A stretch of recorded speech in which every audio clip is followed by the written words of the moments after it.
was, uh, was, uh, that just came in. I wasn't quite ready, but if you're here, I'll chat. We're just talking about some stuff. Hold on a second. I gotta make sure my audio's working. I guess I could see that on here, huh? Where you at? You hear me pretty good? I hope so. I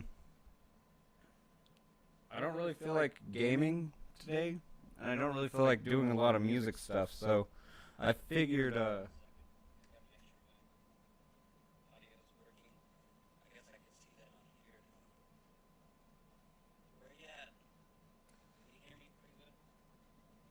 what the heck? Are we having problems? No, no, no.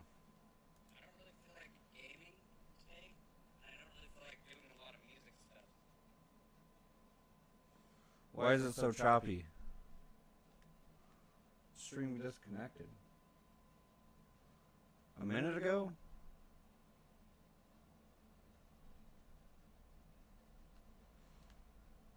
Is it still rough? I'm not quite sure.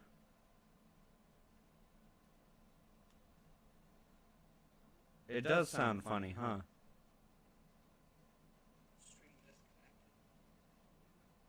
I don't know if that's because of the microphone I chose to use or not.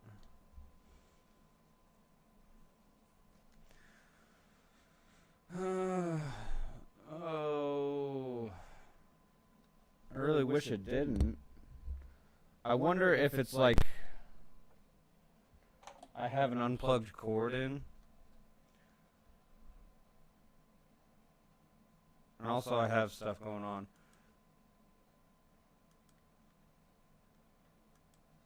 We might just give it a second because I was having some drop frames and stuff. But I can always go get the other.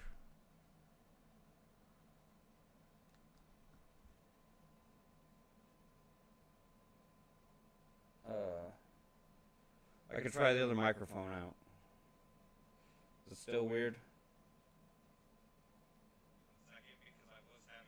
I'm not sure why it's so echoey. I think that's the problem. Man, I was really hoping this would work out. 1 second. And it's picking up the AC too. That's unfortunate. Do I have more than one? Oh no, shit.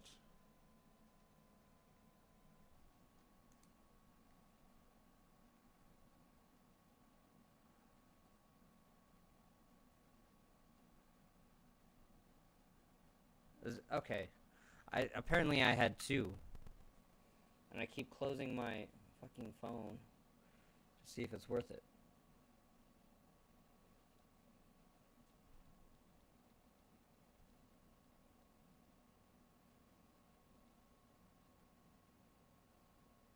I imagine that was why we had an issue.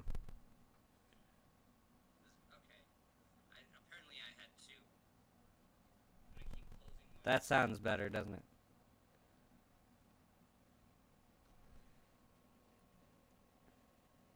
Okay, now that that's fixed, I'll just have to keep an eye on it when I switch scenes, I guess. Just to make sure, but I think usually if you mute it, it mutes for all the scenes. I don't know, we'll see what happens. We're not going to be here long. We'll start doing stuff. I guess Figment, you're here already, huh? So how's everybody doing today, huh? We all doing good?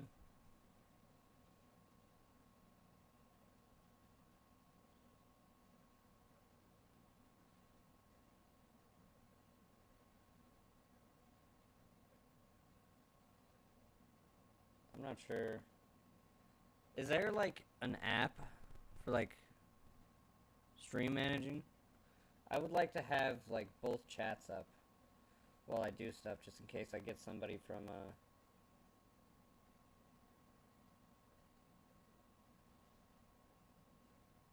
just in case I get somebody from like YouTube, so I could watch Twitch all day. But it's kind of hard for me to do both, unless I pop back and forth. Hold on. We're gonna check it out. By the way, I'm pretty sure I know who this is, but thanks for the follow, Odin Bib. I appreciate it.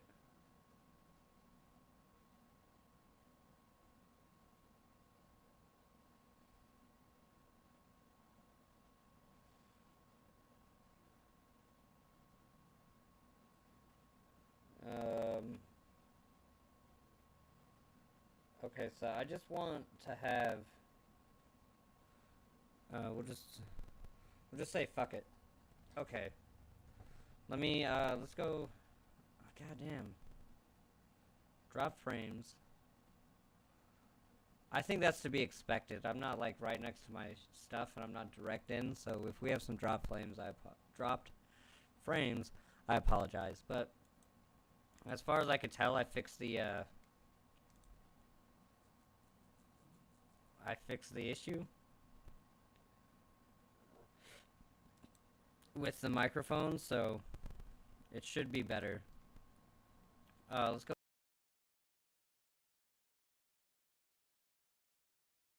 Turn this one on. That's the only one, right? But it's not as loud, so let's go ahead and take that up to about 8. Okay. So anyway, I don't know. Performance, stream quality is fine. I'll just keep an eye on it. I wanted to do some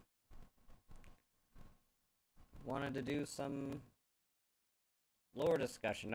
What I was kind of thinking was we would check out some of these videos that I've watched. Maybe you've watched them. Right there's an honored madman, which he's really good for this kind of stuff. And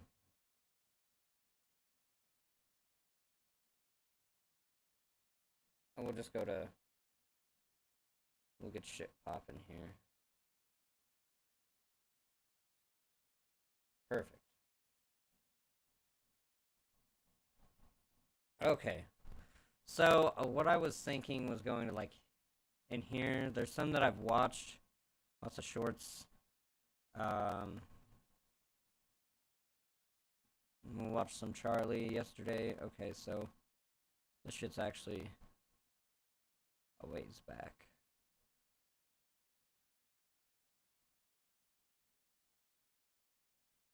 Watch a lot of good stuff. A lot of wholesome stuff.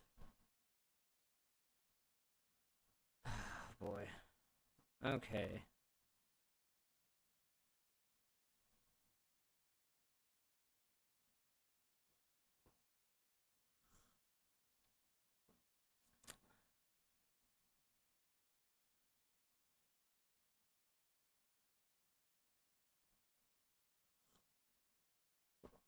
Sorry, I've watched so much lore and like stuff on it that it's hard for me to find the specifics, and I don't rightly remember who it was, but I will know when I see it because I've watched it. There's gonna be a lot of music in here because I play a lot, and then there's also like all these, just so much music gets played in this household. We're gonna get there, I swear. Putting guns, okay. That was kind of funny.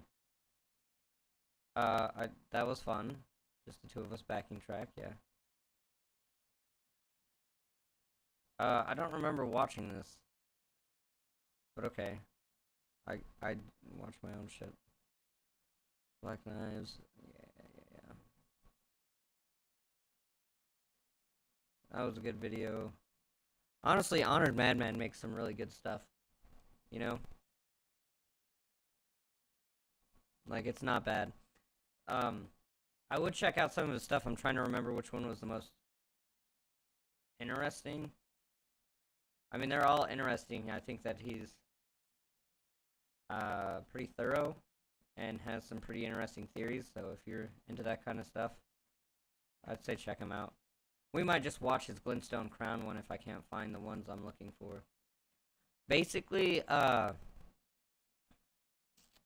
whole idea behind the stream is, well, first of all, I didn't really feel like playing games, or I didn't really feel like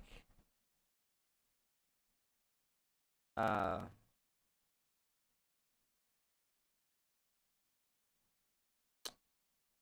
really like doing anything other than just sitting here, you know. But I got a stream. Oh, I need to watch that. I don't think it's a good idea to react to somebody's review, right? I should probably read the manga first. Come on.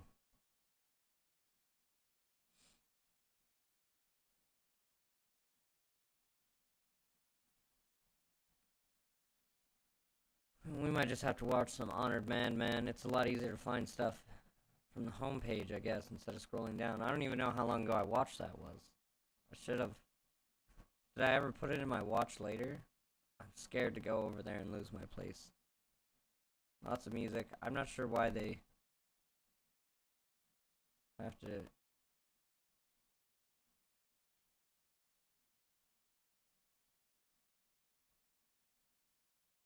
I don't remember watching that either.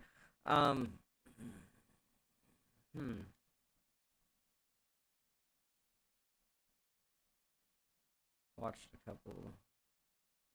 Dude, I swear, I'm sorry, but like, I just come into these things like, it's like a wild hair in my ass. Like, oh, I should try that out. See how it goes. And then I'm stuck.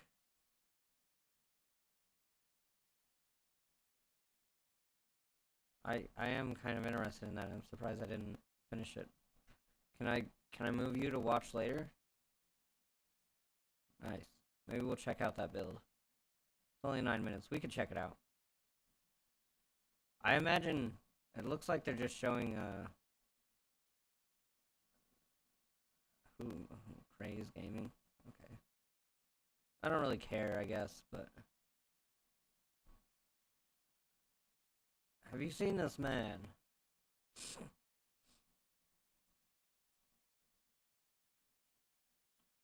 What's up? I'm just trying to find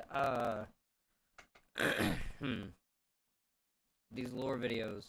Is this paused? It's paused for me. It should catch up. Okay. Dude. Okay, well, I've seen like the same.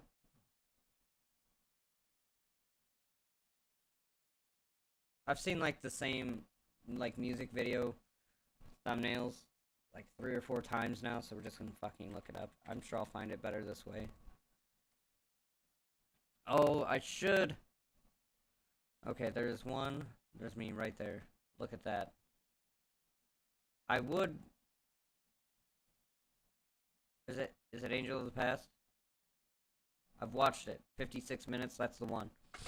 I also need to add this to watch later too. Yo, if you guys haven't checked out Honored Madman, I'd recommend it. Sorry, that's like the 3rd or 4th time I plugged that dude. I really like his content though, so it is what it is. Anyway, I'm hoping that I get the playback in my headset. Fucking A, rights I do. Redfall used to look like it was straight out of a postcard. I don't give a shit about Redfall. Okay, so I do have to pull something up.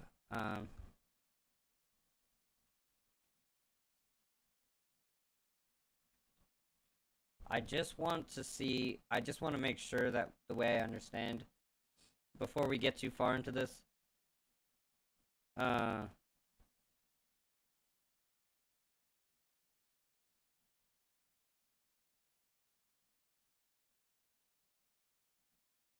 really?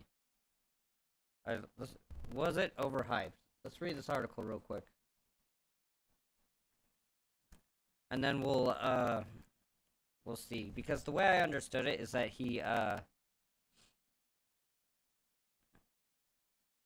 I thought that he just did the world building, which is obviously like there's a lot of history that you go into when you do world building, like like specific events. Like I'm sure he had a part in all of that, but the way I thought I understood it was a lot of it was just like the mythos, kind of just the background, because all of the stuff that's presented to the character, like item descriptions and how the lore is fed to you, I feel like would not be something that he would do specifically, right? So maybe he had like this great world built, and then FromSoft came and just sprinkled their little fucking touch of magic in there.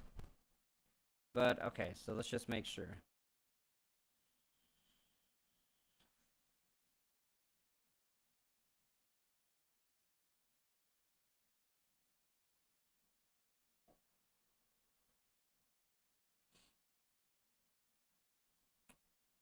Hmm.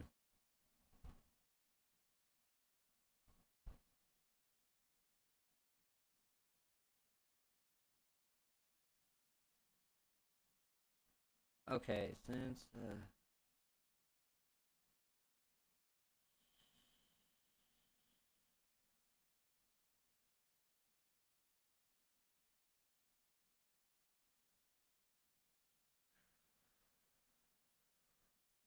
okay, so it says right here that he did not write the plot. Uh, detailed his thoughts surrounding National Pitch. According to Martin, Miyazaki asked him to only build the then upcoming game's backstory and history. So I feel like he's probably responsible for coming up with stuff like the shattering and all that. But as far as like when you're doing world building, you only like touch on things. You don't really go into the full details. Kind of leaves it a mystery. I feel like I don't know. I'm not like the best writer around or anything. I enjoy writing. Hmm.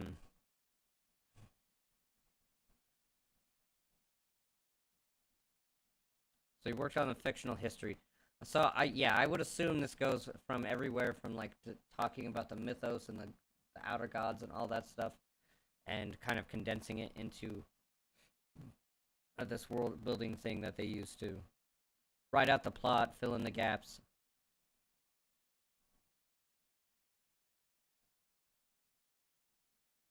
Okay, hold on. There's some more here.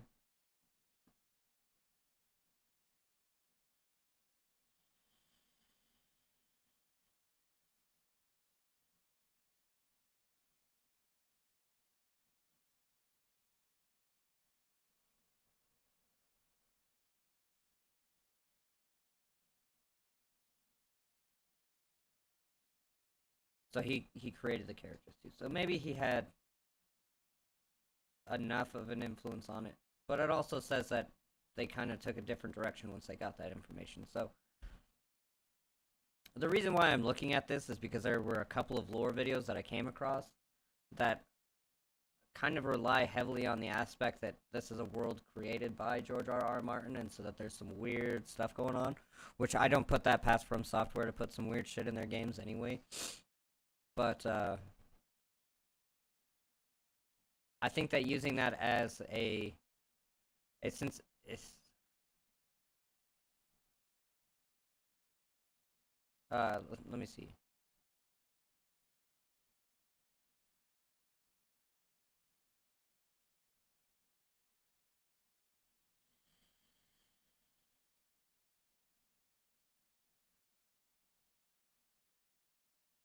Are we still doing okay, like performance wise?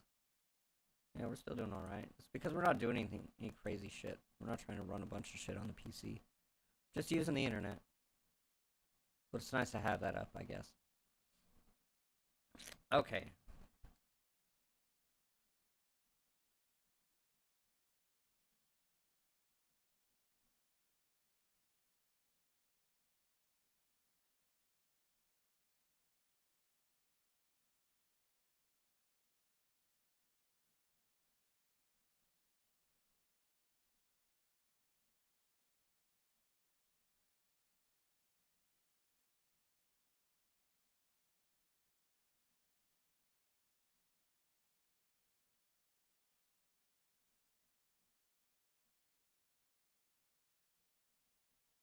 Okay, so it's important to know that he created the backstory for some of these characters. And then FromSoft took and did their thing with it, which makes sense because they have to produce the dialogue. That's not really something that you would do in a world building situation. You're just trying to build a world and create a history, not necessarily go into what was spoken about, I guess. This ad's been playing. I don't give a shit about that. I don't know. I just thought that it was worth just double checking because understanding his involvement kind of helps us shape our opinion on some of these videos. Now, this one's kind of long. We'll just watch a little bit of it. Have you ever asked yourself why Godfrey, the first Elden Lord, was exiled? Or why it was that Godwyn the Golden was the demigod slain in the night of the... Are you curious who Ronnie's teacher, the Cold Witch, really is? I know you have a theory on who Melina truly is. What if I told you I could answer all of these questions? Or that the answers are much more fantastical. We'll just skip around. While the story is I've watched this compelling on already, its so I own, kind of know the thanks idea. to FromSoft working tirelessly to bring us a game that can convey the story at the highest quality, regardless of what salty developers have to say. Oh, that shit's This hilarious. is not From's first Soulsborne game, it's their 7th. And while I personally have some issues with the game... Wait, 2 of them? Why are these things so fucking deadly? Got you, little shits. Those complaints don't detract from the Dude, credibility. More people die to dumb shit like falling off of things than they do to actual bosses, I swear. That's the funny thing about the game. Like, it's hard. Or, like, FromSoft games in general. But when they have the weird platforming shit, where you're like, I have to line this up perfectly, you just get wrecked. Like, especially, like, I've been playing since Dark Souls 1, and I have a method to the madness. Like, if it looks like you'll make it, scoot over a little bit, just to be sure. It's funny. Anyway. The best storytellers in gaming. The quality of their storytelling is taken to new heights in Elden Ring. People know what a FromSoft game is. At this point, they have basically pioneered the Soulsborne game genre. While they are no longer the Okay, only so I kind of want to just get to the developer bits that I'm creating IP in this interested genre, in. they are by far the best. A hidden While I history may, that from might time be to the one. time, lovingly look at my video game shelf and think So of what I could have I've kind of already as watched I this. So caress one here's of what my I'll do: favorite is I'll just go childhood ahead and games, add Armored this Core to chat 2, more sexually than the situation if you calls want for. to check it out. FromSoft isn't the same company it was when it made that game. I don't know why They that release high-quality lost its content, shit. with each game surpassing the last. Unless you're one of those people who despises Dark Souls 2. Like, okay, guys can have it might be that. the worst in the series, but, like, it's at least still faithful to the series, unlike other sequels of other series. Their games are known for their skill requirement, even Oh, though shit. some of their entities can are see all of it. consistently high completion rate games. I don't know how people can think Bloodborne is unfairly hard when its platinum percentage is at 6.5%. That means 6.5% of people who have played the game not Okay. only beat it, but they beat it at least 3 times. So, compare that to I'm an just easy gonna like cliff notes this section real quick. Basically, what he's saying is that like the way FromSoft tells the story is not just through the item descriptions and dialogue, but also through like environmental storytelling. So it's like, why do you find this item in this area? Kind of shit. That's kind of the whole gist of it. And that's a thing that if you watch any YouTube, like FromSoft lore creator, those are questions that they'd ask anyway. But we're gonna jump ahead to a hidden history because that's kind of where we want to be. At least this section, this whole video, it's actually not a bad lore video. I really respect the work that went into it. I mean, this is a fucking hour-long video, and he, this guy, I should just sub to him because he did the,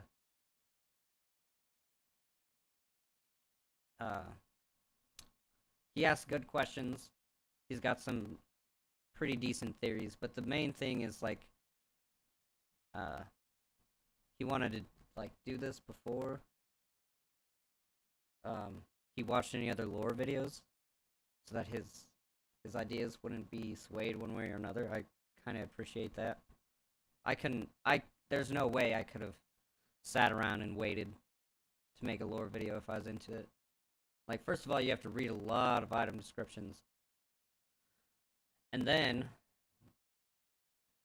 you have to see where you find these items, see why it's important, understand, like, what is fed to you throughout the game, through that stuff, and it just seems like such a long process that I don't think I could fully dive into, I guess, but it doesn't matter. Let's watch this. Like most FromSoft games, most of the action of the world happened well before you put the disc in. However, there needs to be a distinction made before we start this timeline, and it's an important one. The lore of this game isn't the standard lore of a FromSoft game. While the dialogue, text descriptions, and character interactions you see in-game are from FromSoft, and therefore need to be understood from a FromSoft perspective, the lore of the world is a George R.R. Martin creation. The reason for this important distinction is because when breaking down the hidden aspects of a story, we rely on imagining what the person writing it would be thinking when they put forward the scenario we are reading. Okay, Normally, see, these are the only things that I have, like, a little bit of a nag about, is, like, we just looked it up. He wrote the world history, not, like, the fine details, and then FromSoft took and twisted what was written in that to fit the narrative of a game, right? Like, we kind of just read that, how they took all these heroes of the game and turned them into grotesque monsters so that they would be bosses for the Tarnished to fight. So we know that there was some freedom of the world history from what Martin produced to what FromSoft gave us. So I think the idea of relying on, like, looking at his past works and what the writer was thinking while doing this should be kind of like a grain of salt thing and not necessarily something to kind of stick your to cement your ideas on. But Game that we'll means keep watching. understanding what Miyazaki would make happen in this scenario. Now it means understanding what George R.R. Martin would do. So basically, way more family relations.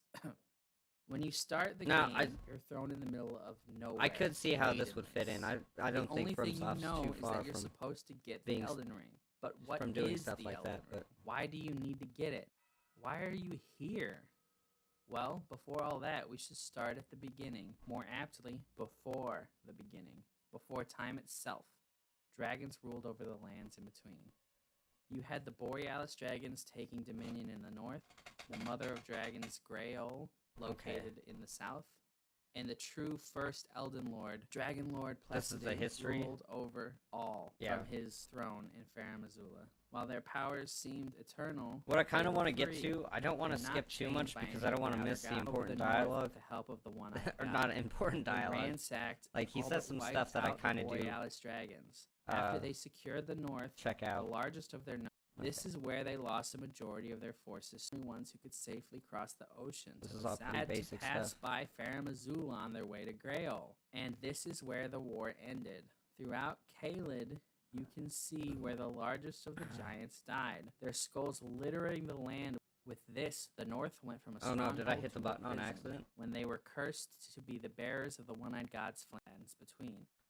I'm just trying to. This was willing to leave the humans alone. I want to get to him talking about Godwin in the south, because I think that's an interesting theory. Happened shortly after the fall of the Dark Moon was the outer god called the Greater Will sent a star-bearing beast down to the lands between. I believe this beast to be the Elden Beast.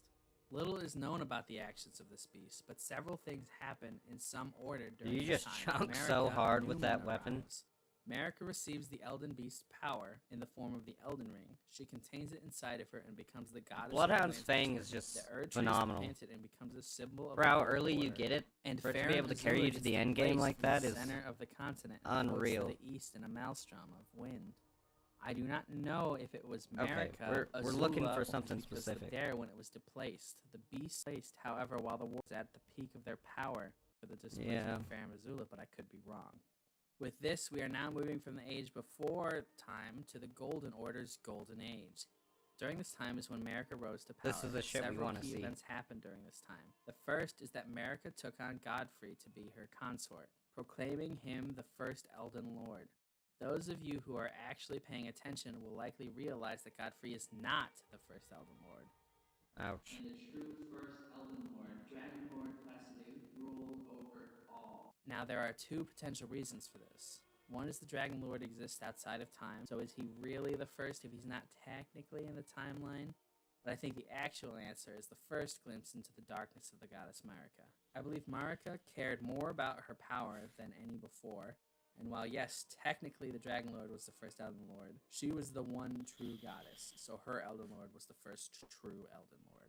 Now, while we see the Golden Order as the dominant power of the land during the... You guys can't hear that the AC too bad, can you? It's like barely hitting on here, but I get a different thing on. Oh no, it's not. It's not even pulling up on Streamlabs. Never mind, guys.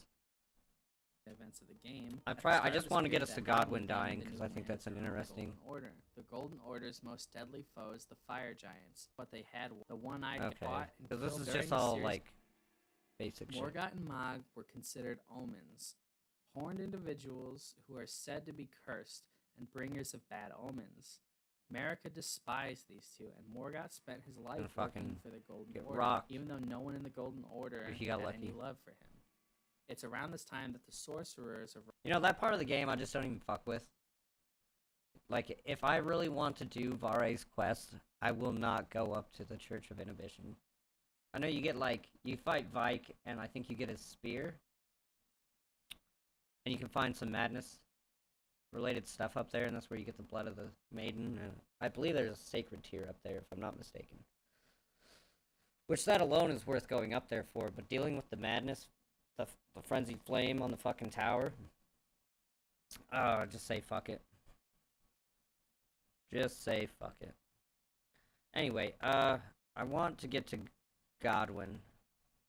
I don't want to... It is believed by some that Radagon is a separate body of Marika. Okay, we're still on During the Radagon. time Radagon was away. Two theories tied to this depending on which is true. While Radagon was out conquering the land Rennala ruled over, he fell deeply in love with her, becoming her consort immediately and praying for forgiveness. This led to the Academy joining the Golden Order, and Rennala and Radagon having 3 children, Ranni, Radahn, and Rykard. Radahn took up war against the Stars, halting... You guys know the whole, like, debate about Radagon as Marika? Like, there's, like, a couple of theories about it, like... Because throughout the game, you just hear, it's like, Radagon as Marika, there's the whole thing with Gold Mask. But you're trying to figure out... I mean, this guy talks about it, but... like... How does that work? Like, Ranni, Rykard, and, Radahn are all still demigod. Because Radagon was the daddy. But, like... The question is, like, how does that work? I guess. And I'm sorry if I'm rambling here. It's just I'm trying to, like, piece together thoughts as I go here. My thought is that Marika can do this sort of, like, projection thing that Morgott, I guess, and Mohg can do. You know, we fight Morgott a couple of times before we get to the capital. And then we can fight Mohg in the sewers before we fight him in the Blood Temple. So it's kind of like... That's obviously an ability of some sort that can go there. Also, and I'm not 100% sure about this, but I think that this version of the boss is resistant to a lot of shit. Yeah, so strong against fire, immune to all status effects. But the real version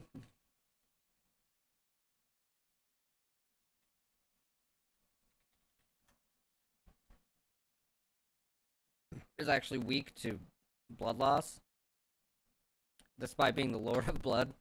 And you can actually give him status effects. So I think that's a cool like little nod to what these are. Like maybe they're just physical projections, kind of like how in it's not the Force Awakens. What the fuck is it? The Last Jedi. When Luke projects himself across the universe, like he's not a physical projection, but like it's kind of like that. Of course, these guys don't have to project across a fucking galaxy or whatever, but yeah.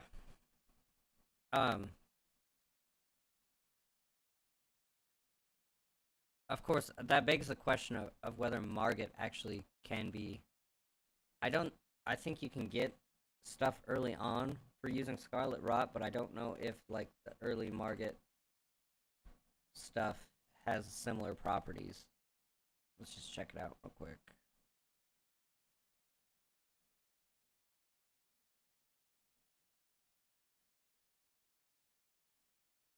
Okay, so he's strong versus those. That's interesting. Don't you think that's kind of just like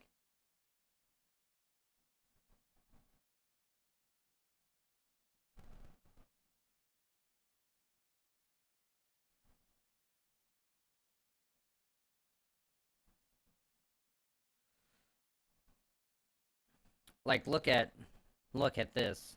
316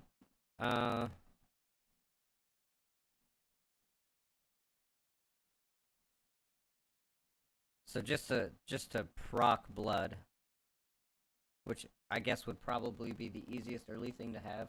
We're not here to talk about bosses. I was just saying, like, along the lines of, um,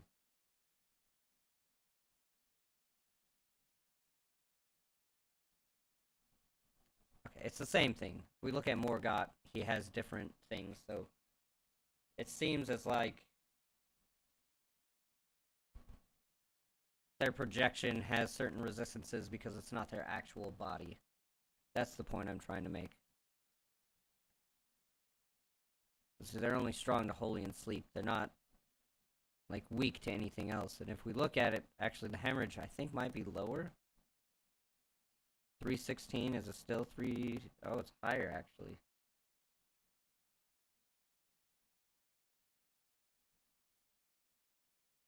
That makes sense. That makes sense to me.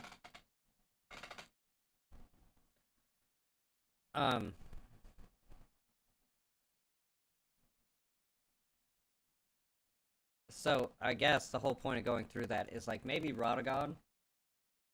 This guy has a pretty cool theory too, that I also kind of subscribe to, but the one that I think might be the most likely is that while Radagon was just like a physical projection of Marika, but to be like a figurehead of the Golden Order, you know, like it's just a badass warrior that people look up to and be like kind of a morale thing, I would Ranni say. would study under the tutelage of the Cold Witch, and Rykard would become Lord of Mount Gelmir.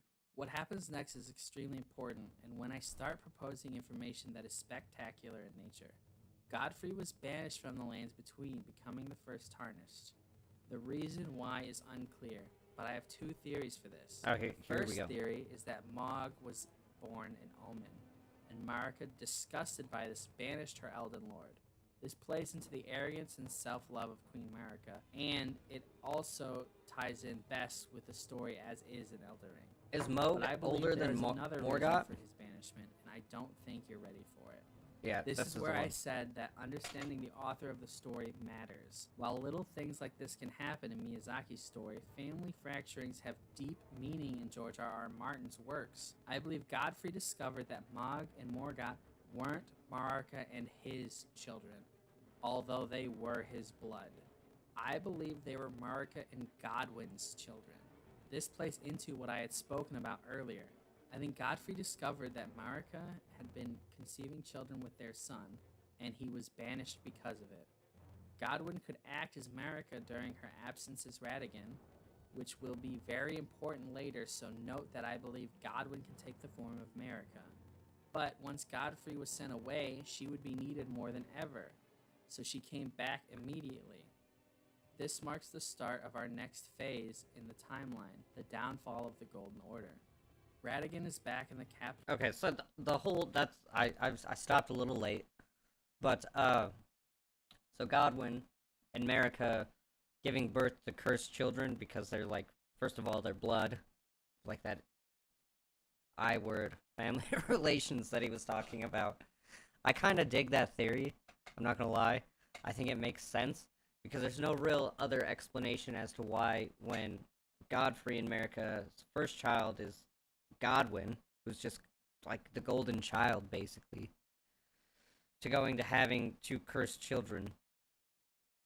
And I think that there is I don't want to use the word dichotomy because I don't actually really know what that means, but let's just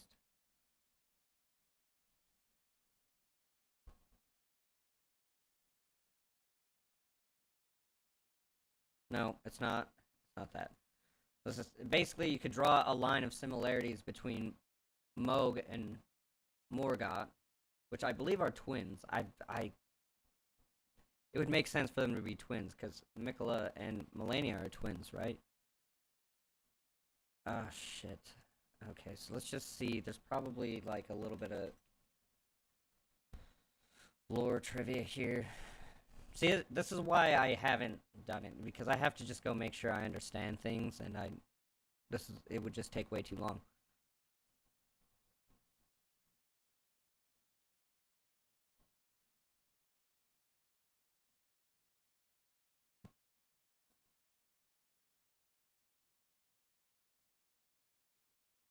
Is the twin brother of Moog. Yeah, okay.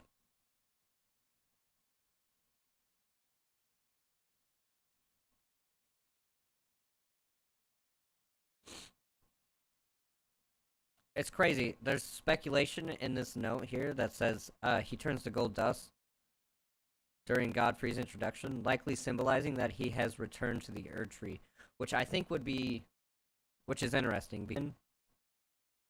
And so I think that would mean that he proved himself worthy to be rebirthed by the Erd Tree, because they lived outside of that cycle, being Omen.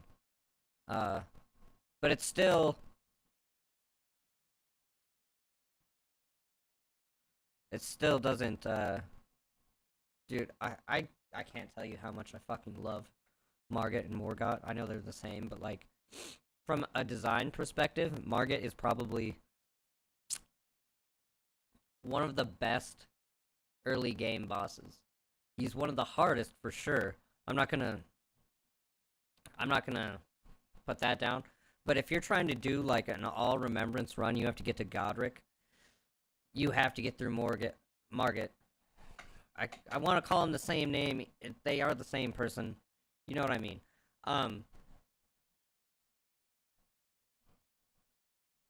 Let's see here. What was I on there?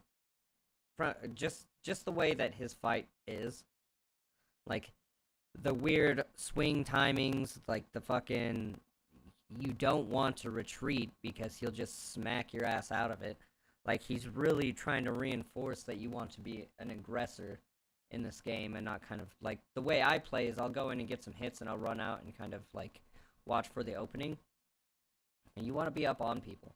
And you have a lot more success dodging into attacks than you do away from attacks. That's just because of how the iframes work, and I think that Elden Ring is kind of really wanting you to lean into that. But aside from, like, just a gameplay narrative or, like, a mechanic standpoint, really cool.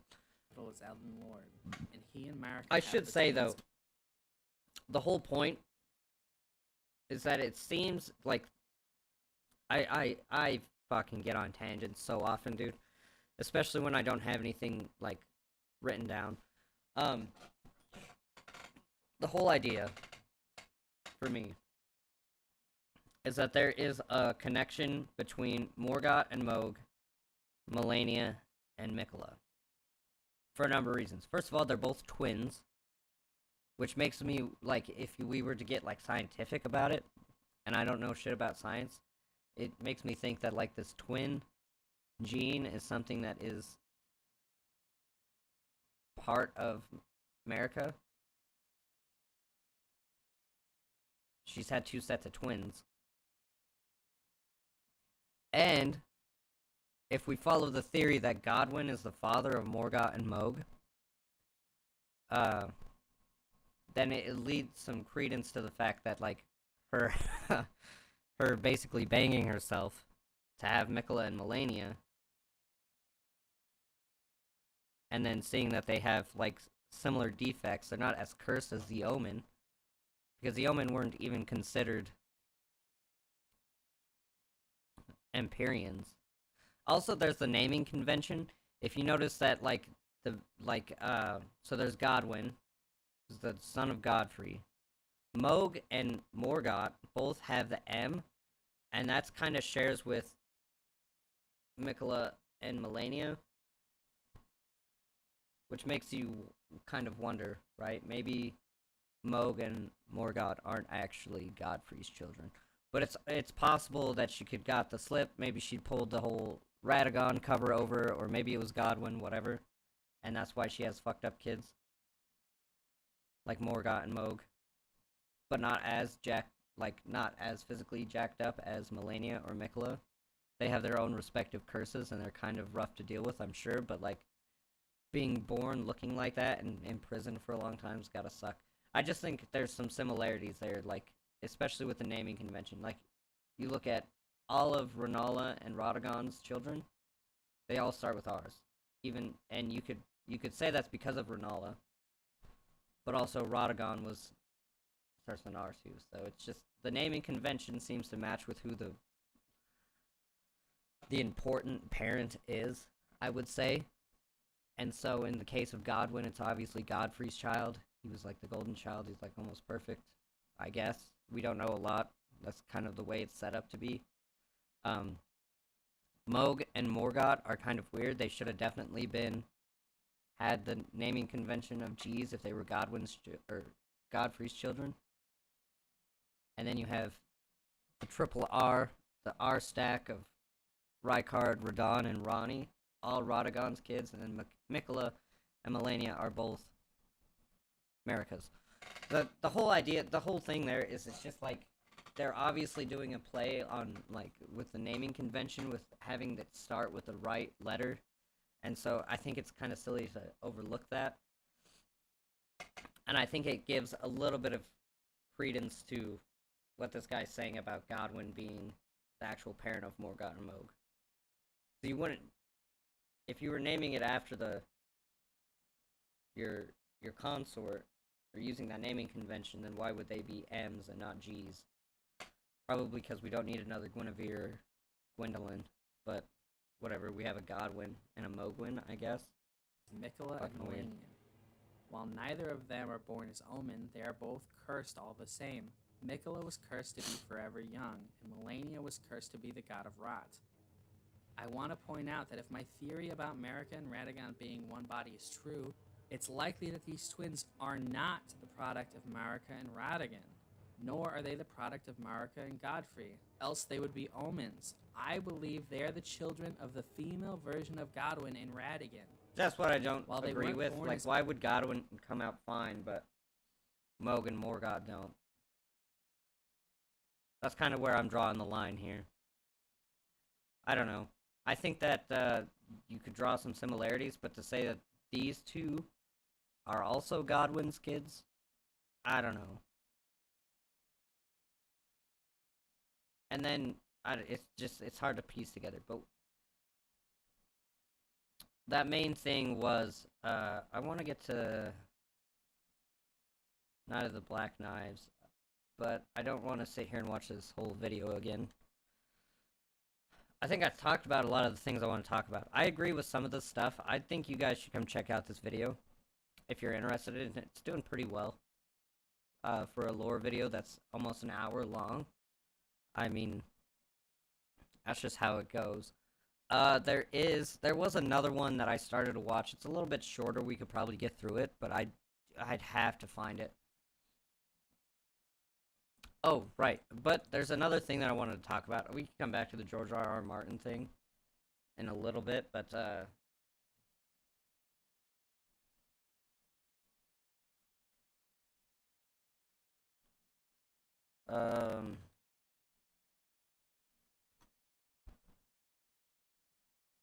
Okay, so let's try and find somebody that I've watched. I've watched this one.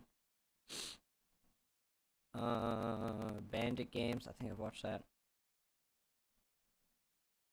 You guys hear the theory that Melina might actually be related? Well, she speaks about Marika as though it's her mother, and so I'm curious about whether or not it just gets deeper and deeper. I don't know how to explain it. She's got the naming convention that falls in line with Morgoth, Moog, Melania, and Mikola. She's got a name close to Melania. And she must be one of the youngest demigods. Or maybe she was birthed from the Erd Tree after the Shattering, or during the Shattering, to guide. And actually, let's kind of talk about that for a second. This is kind of just an idea. What if Melina was created just to be a finger maiden, so to speak? Because there's obviously an issue with other Tarnished following their maiden and not wanting to sacrifice them. They care too much about them. And the maiden, while they believe it's their duty, are still, I guess, like, human in a way. They're not like gods. Their purpose can be diluted, so to speak, by outside sources. Like, they don't have that sense of devotion, I guess. And so maybe Marika felt it was necessary to birth Melina to lead a Tarnish where she's, like, not with you constantly. I mean, she kind of is. She comes in and out, but, like, her sole purpose is making sure that a new Elden Lord is chosen, type of thing. And if she was born after the Shattering, that's why she wouldn't have a Great Rune. She wouldn't really have a need for it if her purpose is just to lead the Tarnish to the mountaintops of giants to rekindle that flame. I know that's kind of just, like, harebrained and, like, super, like, condensed. Probably the shortest thing I've talked about since starting the stream. But, I think it's important. Okay, so we've got Arlen Grimm. He's not bad. I want to see if there's one I haven't watched yet. Kite Tails and Flex. Did I might have watched that one. It's relatively short. AGT Jake, he does some pretty good stuff. Obviously doing well, right? And then there's some more.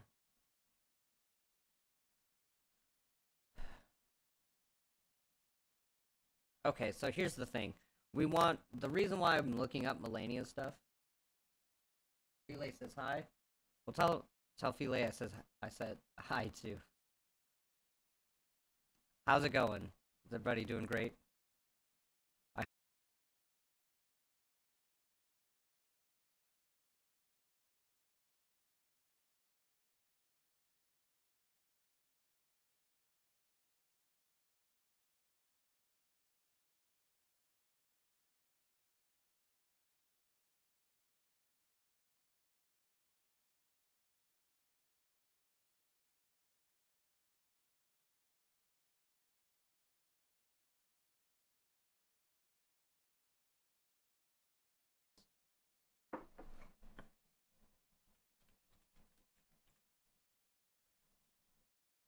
Just to get an idea.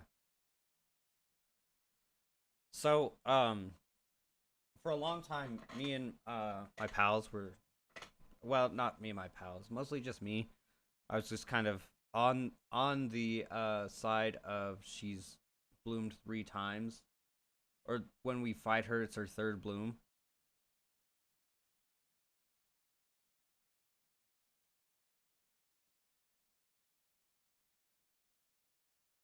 Um, See, this is right here is where I have the problem. God felled. The only time you see a God felled in game. Are we losing connection or something? Disconnected. Oh no. Am I still live? I'm not. Still live here.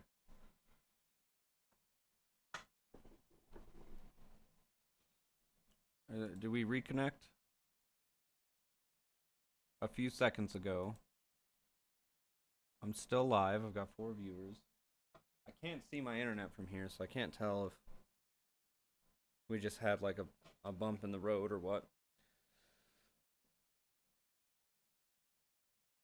I don't know where I was before it cut us off. You can still see me? Are we paused here?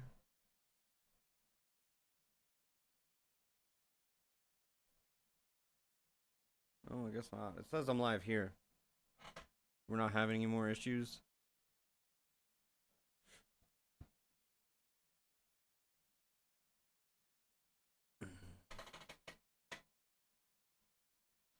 Anyway, okay, so I'm just gonna kind of reset. It says we're still live, so we'll just fucking get on it.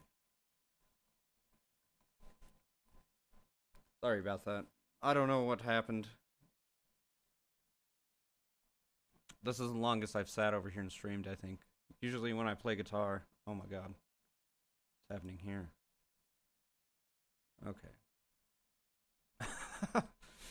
We're gonna fix that. I don't know why it did that. That's funny. Okay. Okay, we are here. There's 3. I better get the fuck out of there before I break it. Refresh this. Because I should be live, right? Sorry, I don't know what happened there. I'm still... my hair is still fucked.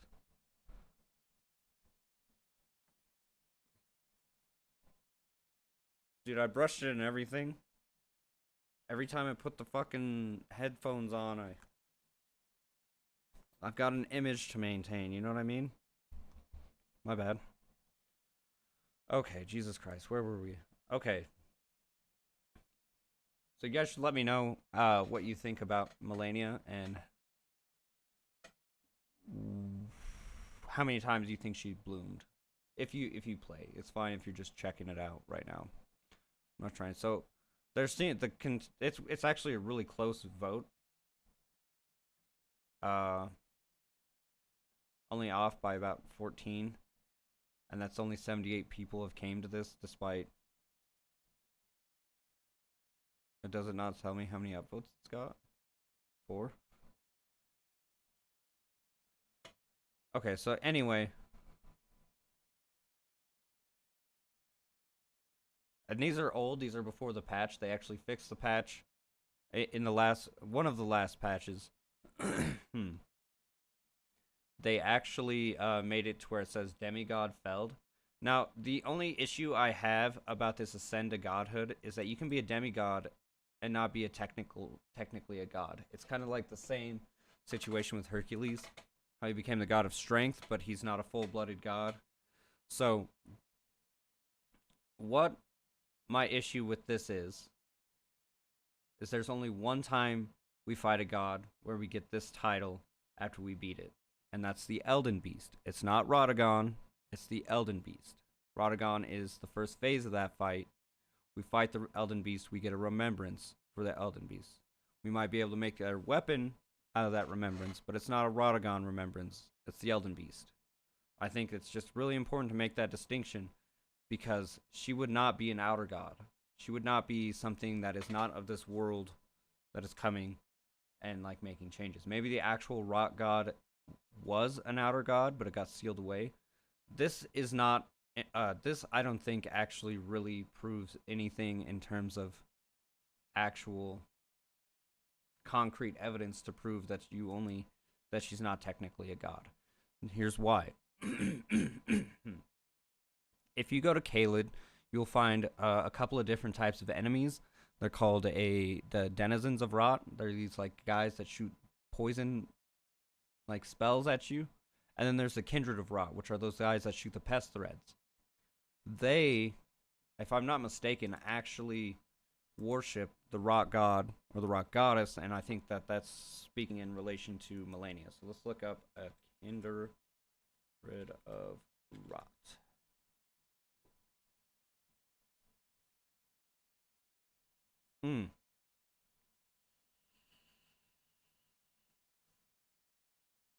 Okay, my bad.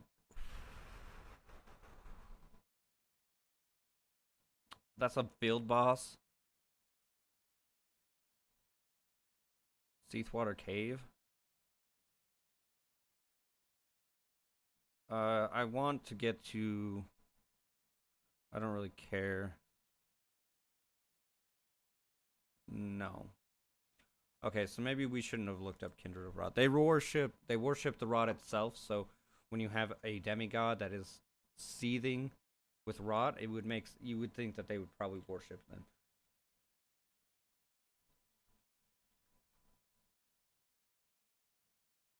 Come on. Denizen. Isn't it an Elden Ring thing?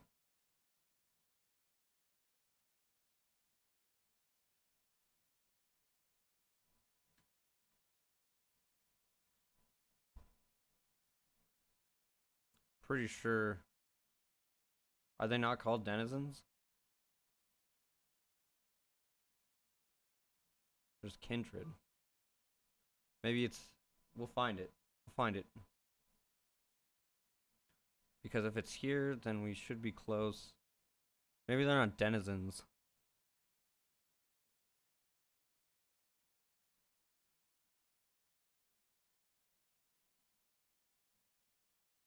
Of rot. We're looking for something rot.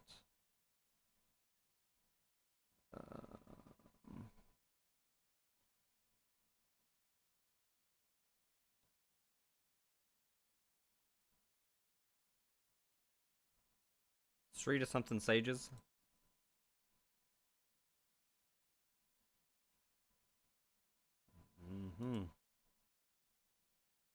They are here. Okay, so what enemies are here?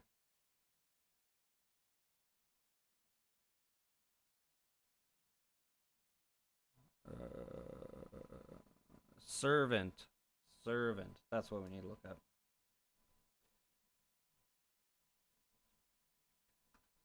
I thought that there are people that worship specifically the rot, but I wanted to see if there was something. Dude, nobody ever has anything.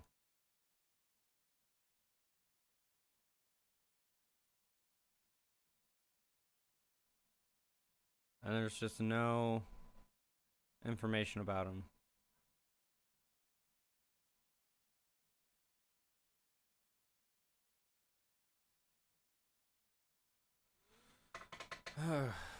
They don't drop their spear either, so I guess there's not really a way to read about it. Anyway, these servants rot. Okay, let's just back up a second because I'm still a little confused. We're gonna watch Melania. We're gonna see what some of these like poppin' ones say, and then we'll go and find somebody who's not as popping. Like this one is misunderstood. I bet he actually has some really good info for 9 minutes. I've watched it, but I don't remember it. Anyway, when you go to the Halig tree, there are kindreds of rot there. I'm not sure if there's servants of rot. I don't think so. At least not close to where you fight Melania. There's an entire church. There's a lot of kindred of rot, so obviously they worship her specifically as their god. I would assume that's what that means since they're congregating at Michaelis Halig tree. That's kind of my thought on the matter. So even though she's a demigod, she is still considered a god by some of the inhabitants of the lands between. There's no doubt about that. So the fact that, and also nobody wants to bring up the fact that nobody wants to bring up the fact that she's literally called the goddess of rot in her second phase. That doesn't count for anything. It's just because she's not considered a god when you kill her. So the idea is that she's only bloomed twice. I'm under the impression that she's bloomed 3 times. She bloomed against Radahn was her second time. Or if it was her first, she might have bloomed before then. There is a bloom in right before the boss. I think it might be for like a Scarlet Valkyrie though, since you find Millicent's clothing there, but Millicent doesn't bloom there. Millicent blooms where the the ulcerated tree spirit is, um, before the drainage channel side of Grace. So that's not Millicent. It could be one of her sisters. I'm not denying that fact. And I think that, you know, we don't actually see the real bloom from the fight with Radon. We just see the tree that grew in its place. So I think there's a lot of things that go against the two blooms theory. For one, that bloom is the Scarlet Aeonia. That's the spell. But that's what happens when she blooms, and she not only does that happen in the cutscene, but she uses that move right after that. So she's definitely at 3 blooms regardless. It's fair to assume that she's the goddess of rot. I think that in order for you to have the Godfeld title, you have to be like the vassal of an outer god. I think that makes sense. I think that you can still be considered a god in a world where people worship you. So I think, assuming that because nothing came up, or now that it's fixed, it says demigod, I think that they put those titles in as a relation to who the major bosses are. And as a demigod, you're half god at least, so it makes sense because that's her relationship to Marika.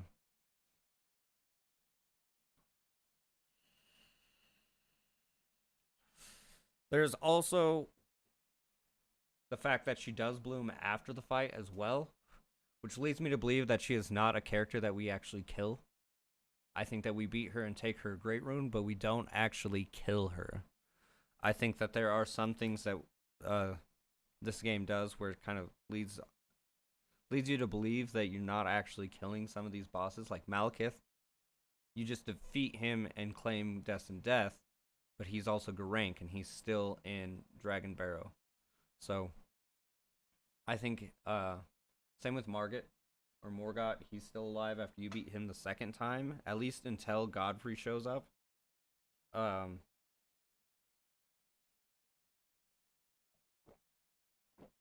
And just because you beat Radagon, Marika's still alive, and we know they're the same person. So, what I want to do is, see, there's this.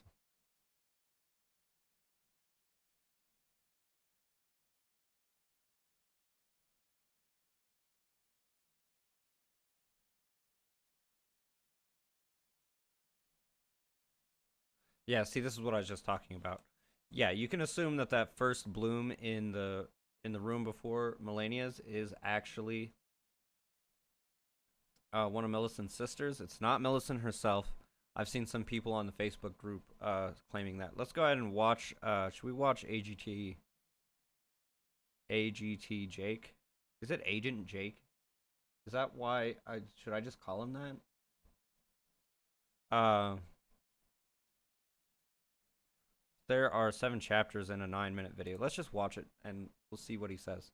If you shop on Amazon, you should use this tool.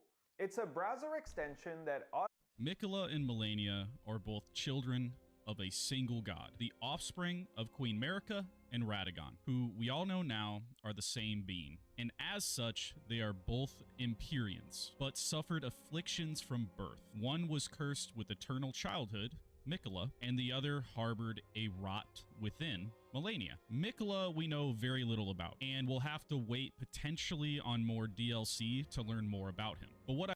Oh, it did freeze? When did it freeze? Oh no. Are we having issues still? Oh, that was 15 minutes ago. Yeah, just, if you refresh it, it should fix itself. 'Cause it's working on my Twitch, and it looks like it's working on my YouTube, so... I had, like, a disconnect at some point. I didn't realize. But it just reconnected right away. So if it froze, I apologize. But we should be golden now. I'm hoping. Because it worked for a long time before it did that. I mean, we had some issues at the beginning, but it's still doing okay. What I do know is that 3% of people who watch my videos are actually Am I not subscribed? which makes me very sad. No. So I'm not make gonna sure watch hit your that intro, subscribe bro. button so I can sleep better at night. Okay. Kyrian Mikola is loved by many people. Indeed, he has learned very well how to compel such affection. We can take from this that Mikola was either gifted at manipulating others or was genuinely good-natured in his intentions. And what I've come to believe is that the latter is true, as Mikola created the Holog Tree partially out of love for his sister, Melania. We learn from Yeah, Mikola just sounds like an all-around great guy. Everything we hear about him, he's trying to sway the influence of the outer gods, which is kind of problematic.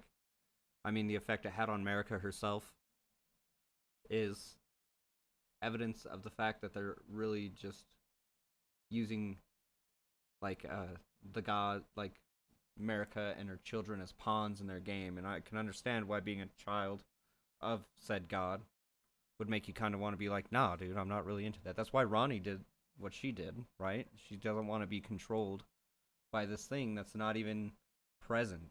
You know, it's an outer god. They're from the cosmos. They sent the Elden beasts. They're not even like... it's ridiculous. Radagon's Rings of Light incantation that Mikola abandoned fundamentalism, or it could do nothing to treat Melania's accursed rot. This was the beginning of unalloyed gold, meaning Mikola created the unalloyed gold needle, which held back Scarlet Rot in an attempt to save his twin sister, and created the Holog Tree to potentially create a cure for Scarlet Rot, since the Golden Order and the Erd Tree was found incapable of doing so. Mikola, Melania, and the Holog Tree also appear to have inspired devotion and loyalty in their followers. I also wonder if, like, did I freeze here too?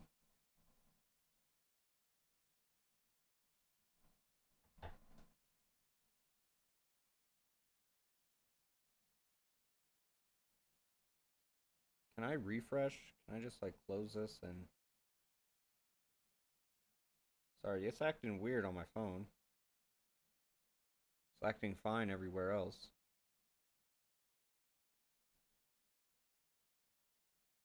Like, it wasn't even giving me the pause option. I guess we could keep it like that. I just need to be able to see some of the chat. Did it? Okay. Cool. What was I saying?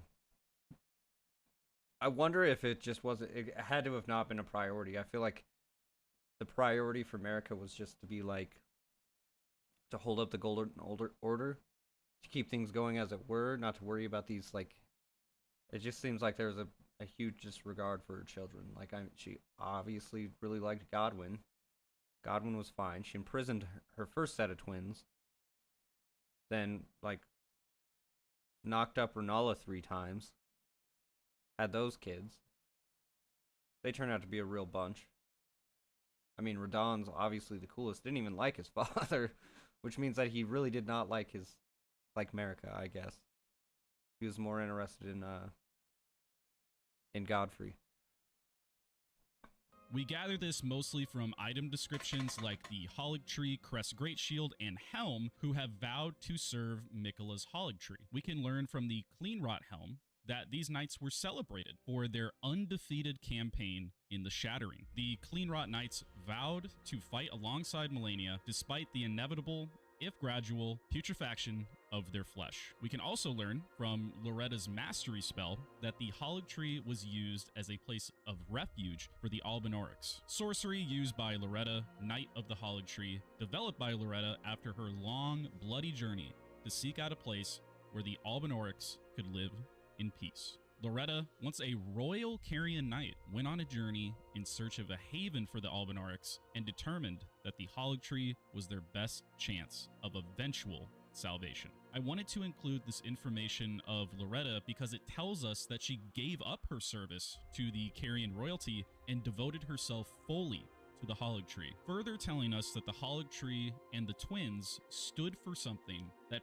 We don't really see a lot of, we don't see a whole lot of Albinaurics there, do we? We see some, like, Albinauric scouts, is that what they're called? The ones that ride the wolves and shoot the arrows. We see a lot of them on the way there, but I don't think we actually see that many in the Halig tree itself.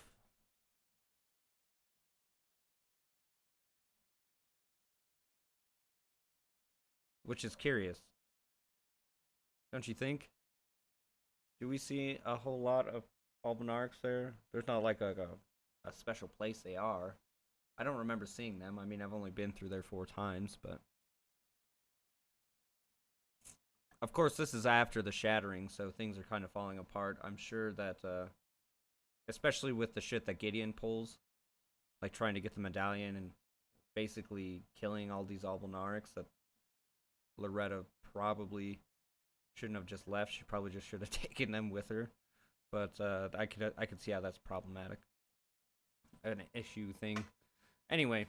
People greatly believed in, more so than the Golden Order or the Carrion royalty. Let's talk about what we think. Well, yeah, because they just had like a disregard for after the shattering of the Elden Ring. Melania fought her way through the lands between to reach Radahn. On this journey, she defeated Godric, but decided not to kill him. We know this from a conversation we have with Kenneth. Godric's nothing more. Jumped up country bump. Dude, I love language they use in this. It's so funny. It's just too good. Capital, then hid from Radahn in that castle. Then he insulted to her, only to lick her boot. The man. And fought. Some, like, I guess theories as to why Marg is there as well. And a of Lane collected great runes to gain entrance to Landell, and so you would definitely want to protect the weakest one. Like, just from like a perspective of knowing what happens in the game, the player wouldn't want to go to the rot-infested land of Caelid to fight Radahn, who's just a big rot beast at this point and mindless, and also still pretty fucking powerful, considering he's still holding back stuff. See, now it's skipping. Why are we skipping? Are we having problems today?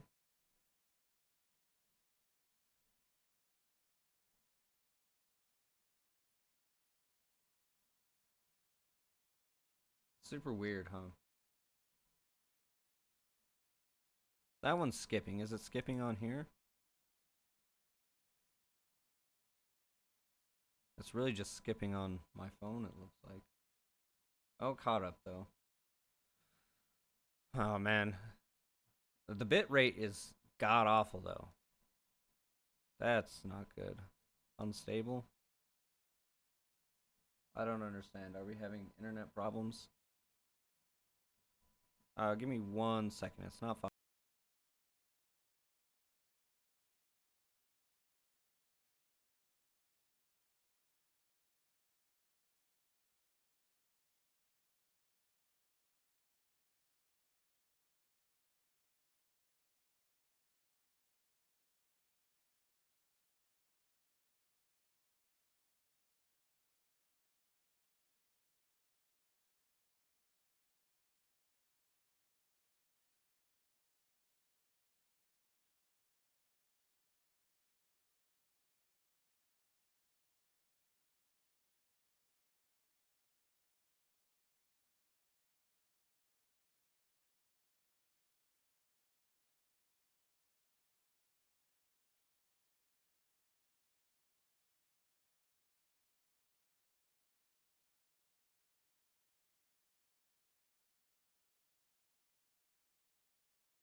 Web browsing. Let's go ahead and get back into it. Sorry about that. I had to check. For some reason, we're getting like some weird stuff. So maybe instead of doing this, what I want to find out, I guess, is whether or not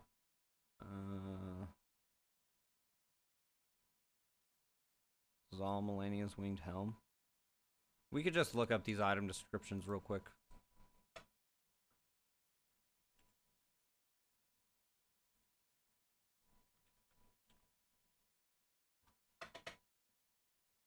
See what it says. The whole point in looking all that stuff up was to kind of just check out and see what the community or what the lore content creators are putting.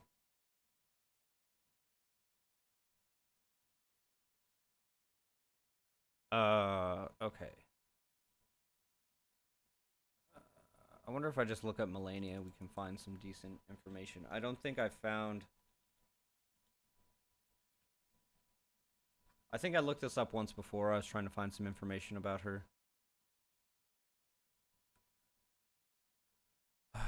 We could look up what her remembrance says. Basically...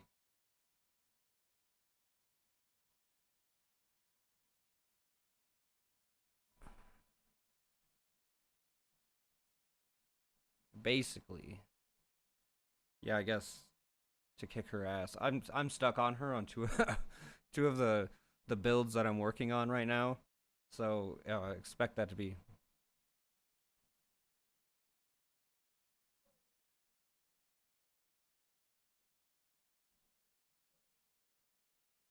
First, unleash the Scarlet. So they're speaking matter of factly here. I don't know if it's ever been said that it was the first.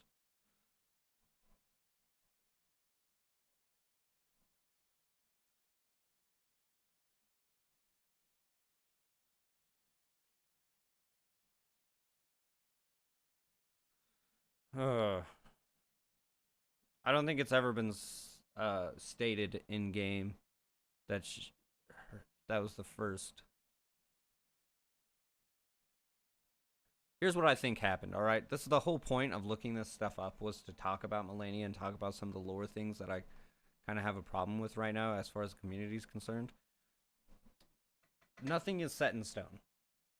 We know of at least 2 blooms from Melania. And if we're counting the way those blooms operate, which is to nuke an area with Scarlet Rot, then she has bloomed a hell of a lot more than that, depending on how your fight goes. So I think it's safe to say she ascends to the title of goddess in our fight. That's why she has the title of it.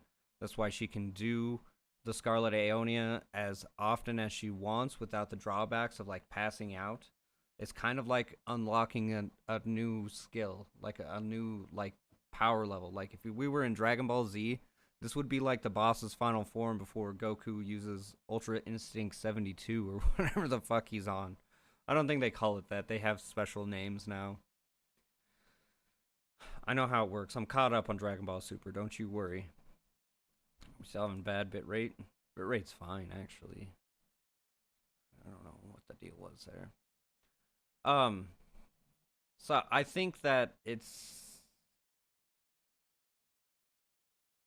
yeah, so, I don't think that there's any definitive answer here, but I think the fact that she is referred to as the goddess of Rot, she's worshipped by the kindred of Rot, essentially. I mean, they all congregate by the elevator before the lift down to her boss fight. So I would say that these specific enemies in the game are congregating in this area for a reason, and that's because they worship her. Just because she's not an outer god, which is the only thing that, when we kill the Elden Beast, is the only thing that gives us a God-felled title. Which makes sense, because we're killing, like, the physical manifestation of this god. When we're fighting Melania, maybe she just hasn't... maybe, like, the actual rock god is still sealed, which I believe is the case, and that's why she hasn't... she's not necessarily, like, the physical manifestation of it. She's just... succumbing to it and becoming more and more what everybody feared, so to speak, I think. But that's the idea. I think that coming into the lore conversation with being, like, so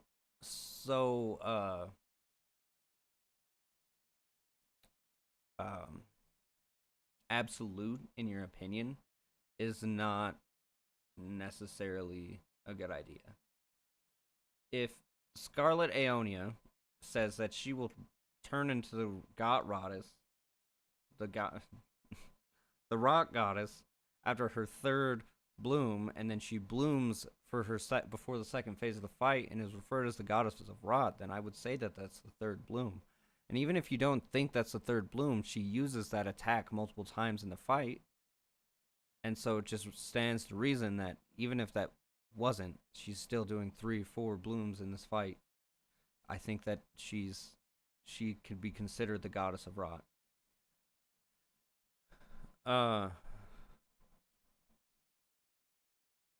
And I think that that's just the way you have to look at it, because why would they give her that title? We're looking at like game something that happens at the end of a boss fight as like definitive evidence, and that's just not the case. You can't look at it that way because there's only one actual god we fight in game. When we're fighting Melania, we're not going to fight her as a god, we're going to fight her as a demigod that has a shard. She has a great rune. We're trying to get that great rune. We're not trying to kill a god here, we're working towards killing a god. Depending on how you play the game, obviously, I think you can go kill the Elden Beasts first and then go take on Melania. There's no problem with doing it that way. But that's the whole point. That's the whole, like, fact of the matter is that she's not the manifestation of an outer god. And so when we kill her, she's not a god. She's still just a demigod. And maybe I'm wrong about all this. I 100% could be. I just don't think that coming into a lore discussion matter-of-factly on things that we don't have every bit of information about means that nothing is absolute. I think that we should be willing to have some back and forth on the conversation. It's just like, you should see what these devolve into on Facebook. Facebook's a trash website anymore these days anyway, and people just like to argue, but it's so much. Like, every other day is a lore post, and it's like just a huge back and forth between all of these people that think they understand the lore better than everyone else. Which I guess is kind of like a mentality of being in a FromSoft community. Like, if it's not the lore, then it's the gameplay, and we got to be better about it for sure. But this was kind of fun. I kind of like watching some of this stuff. There was another video. Oh fuck! Oh. I'm gonna pop off the web page here and just go back to here. I think that as a community, we need to kind of understand that there is no right or wrong way to play the game. There's no right or wrong way to make assumptions about the lore. Given what we have for it, I think that everything is an option, so to speak. Unless it's directly stated otherwise. There's been nothing pointing to the blooms of Melania. I don't know, this is just some stuff I wanted to talk about. Like, I don't want to make a whole video about Elden Ring lore because I just don't want to put the time in, I guess. I know that sounds lazy, but I just kind of want to come out here and give you the raw, unedited version of why I think that some of these ideas are kind of weird. Or why I don't fully agree with them. There might be some more, too. Like, I could just, like, randomly just thinking of it, there's the discussion of the Clean Rot Knights having an undefeated campaign during the Shattering. And so this led to somebody believing that Melania actually won that fight and that it wasn't a stalemate. She didn't kill Radahn, nor did she take his Great Rune. And Radahn did not kill her, nor did he take hers. That sounds like a stalemate to me. Dude's still alive. Just because of the knights, like her cavalry, might have been a bit more of a fierce thing. Like, that does not mean they might have won against Radahn's army, but Melania herself could not beat Radahn. And I believe, like many other people might believe, that if Radahn wasn't holding back the stars, I think she would have got smacked. I'm just saying. I am a little bit of a Radahn simp. I like Melania too, just from a lore perspective. She's super interesting, but so is Radahn. A lot of the demigods are pretty interesting. The only one that I don't really care for is Godric. But the flavor of his character and like how he's just kind of like going through these taboo means to become just as powerful as the other demigods. Yeah. Speaking of which, who do you guys think his parents are? Do you think he's like the son of Godwyn? Do you think he's a grandson of Godwyn? If he is a grandson of Godwyn, who is Godwyn's like wife?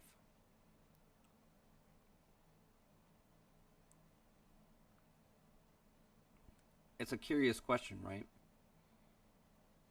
I've seen some speculation that it could be Lanciax or Lansax or however you say their name. I can't be for sure, but I think that's a good guess. I mean, Lanciax could take the form of a human. I imagine that anything's possible from that, right? Got some straight up Shrek business going on there. I don't know. There's a lot of interesting things about the lore, and I do enjoy watching videos like that. Sometimes I read something that I don't quite fully agree with, and it bugs me. Am I muted here? I'm not. But it's still on that. I forget. I should mute this and unmute this one when I'm using this microphone setup. I hope it sounds all fine. Okay. I think we've gone for about 2 hours now, so I think all in all it was a good stream. If it's not all super choppy, we'll put this up on the YouTube page. Cut it down, trim it out, get all the good bits. Those were the kind of major, like a lot of the stuff I talked about was stuff like that I kind of just thought about. I didn't really think about. The naming convention's super weird. Just to revisit that for a second. You have Godwyn, and then out of nowhere you have Mogwyn, or Moog and Morgott. Like, it seems like the naming convention follows after one of the parents, but in the case of I guess the only weird part is I would say that the strongest evidence for the naming convention is Renala, and no, you did not just do that, you son of a bitch. Renala and Radagon. It's hard to say who the naming convention comes from, but if you look at other things, it's usually the spouse or Marika.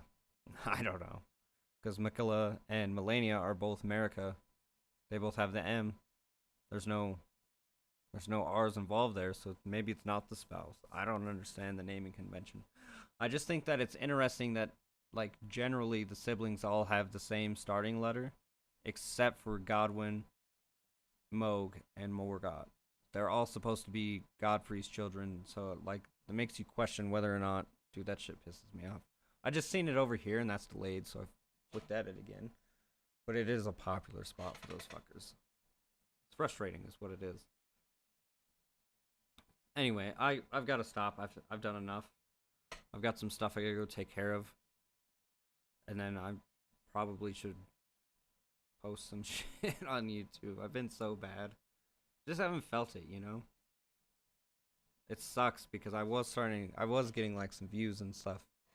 Getting back on that horse, but not really putting out anything really super special, I guess. I can see him up there, dude. I put out the traps. I should just go buy some, probably. It doesn't matter. I'm rambling now. Anyway, if you guys like this stuff, if you'd like just this type of stream, just let me know. You can find me on Twitter and Instagram. I'm not really too active on social media. It's not my favorite, but I do it. I also do TikTok. It's all under AlPal751. If you're interested, I don't think I could put Nightbot commands in on the YouTube side, but I have a Discord, so I'll make sure that I add that stuff to my channels so you guys can find it. And that's a place where we can talk to. Probably the best, because I can sort through bullshit, I guess, maybe. I don't know. But yeah, I'm gonna wrap this stream up. I've been talking for too long. My mouth's getting dry and I don't have any water, so I also have to go take some allergy medicine before I step outside and die. That's usually how it goes. Um, yeah. Yeah, dude. I don't know exactly.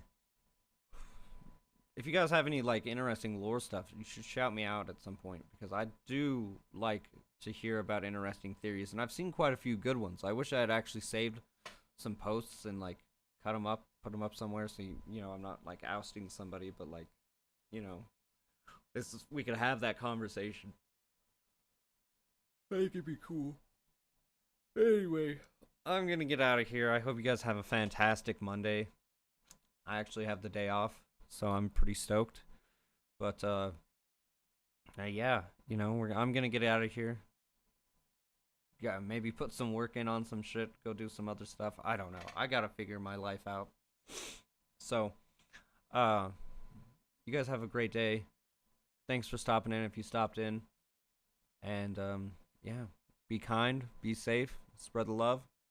We'll see you next time. Peace.